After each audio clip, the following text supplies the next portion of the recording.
මම මේ කියන හැම දෙයක්ම ත්‍රිපිටකයේ සාක්ෂිත කරලායි මම දේශනා කරන්නේ. ත්‍රිපිටකයෙන් පරිබාහිරව කිසි දෙයක් මම කතා කරන්නේ නැහැ මෙතන. ඔබ මොකක් හරි කිව්වොත් මට ත්‍රිපිටකයේ තියෙන තැන පෙන්වන්න පුළුවන්. අටුවාව පෙන්වන්න පුළුවන්, ටීකාව ටිප්පණිය පෙන්වන්න පුළුවන්. හොඳට පරිශීලනය කළා තමයි මම ඔබට මේ දේවල් බොහෝම අධ්‍යයනය කළා. පටිච්ච සමුප්පන්න දහම් න්‍යාය ධර්මයේ මනාකොට දැනගෙන තමයි මම ඔබට මේ පෙන්눔 කරලා දෙන්නේ. ඔබගේ ජීවිත අත්දැකීම් තුලින් වෙන කිසි දෙයක් නැහැ. එහෙනම් පින්වදනි පොඩ්ඩක් හොයලා බලමු ඔබ මේ ලෝකෙට ආවේ ඇයි? මොකටද ඔබ ඉපදිලා ඉන්නේ? මෙච්චර කල් ඔබ කරපු ටික ඔක්කොම ඇදලා අරගෙන බලන්න පින්වදනි ඔබ මොකටද ඉපදිලා ඉන්නේ කියලා මේ? ඔබ ඉපදිලා මෙච්චර කල් කරපු ටික හොයලා බලන්න. ඔබ කෑවා. ඔබ බිව්වා. ඔබ නිදාගත්තා. ඔබ දරුවෝ හැදුවා. එතනින් එහාට කරපු එක දෙයක් මට කියන්න. ඔබ හොඳට කෑවා.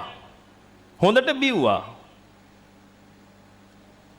හොඳට නිදාගත්තා. සැප පහසුව. හුලං වදින නිසා බිත්ති 4ක් ගහගත්තා. වහින නිසා වහලයක් ගහගත්තා. හොඳ ඇඳක් තියාගත්තා නැත්නම් පැදුරක් හරි කමක් නැහැ. ඔබ හොඳට නිදාගත්තා. ඊට පස්සේ ඔබ දරුවෝ හැදුවා. ඒ දරුවන්ට ඒ ටික කළා දුන්නා. ඒ හැරෙන්න කරපු එක දෙයක් මට කියන්න.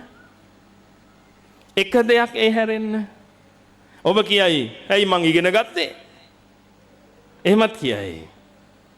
"මං ඉගෙන ගත්තේ. ඇයි මම රස්සාවක් කරන්නේ? මම දොස්තර කෙනෙක්, මම ඉංජිනේරුවෙක්, මම ඇකවුන්ටන්ට් කෙනෙක්." ආදි වශයෙන් ඔබ කියයි, "මම හොඳ ව්‍යාපාරිකයෙක්. මම රජයේ ඉහළ නිලධාරියෙක්." ආදි වශයෙන් ඔබ කියයි. පින්වතුනි, කනවා බොනවා නිදා ගන්නවා දරුවෝ හදනවා කියන ටික පින්වතුනි සියලු තිරිසන් කුලකයටත් අයිති එකක්. සියලු තිරිසන් කුලකයට ওই ටිකම තමයි කරන්නේ. eating, drinking, sleeping and having sex. ඔතනින් එහාට පින්වතුනි තිරිසනුන්ට කිසි දෙයක් කරන්න බෑ. ඔබත් මේ මනුස්ස ජීවිතේ අරගෙන ඔය ටිකමද කරන්න කියලා හොඳට කල්පනා කරලා බලන්න. ඒ කරනකොට ඔබට අර ටික හිතෙනවා නම් පින්වතුනි ඔබ කියනවා නම් "ඇයි මං ඉගෙන ගත්තේ?" කියනකොට ඔබගේ කුස්සියේ ඉන්න බල්ලා hina වෙනව ඇති නේද? උඹ ඉගෙනගෙන ওই ටික කරනවා, අපි ඉගෙන ගන්න නැතුව ওই ටික කරනවා. ඔබ කියද්දි මම රස්සාවක් කළා ලක්ෂ 3ක් පඩි හම්බ කරනවා. ආයෙත් බල්ලා hina වෙනව ඇති.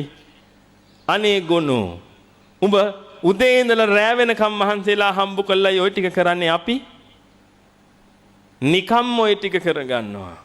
පින්වතුනි ඔබ මොනවා කළත් අන්තිමට කරන්නේ eating, drinking, sleeping and having sex නම් ඔබයි තිරිසනෙකුයි අතර වෙනසක් නැහැ.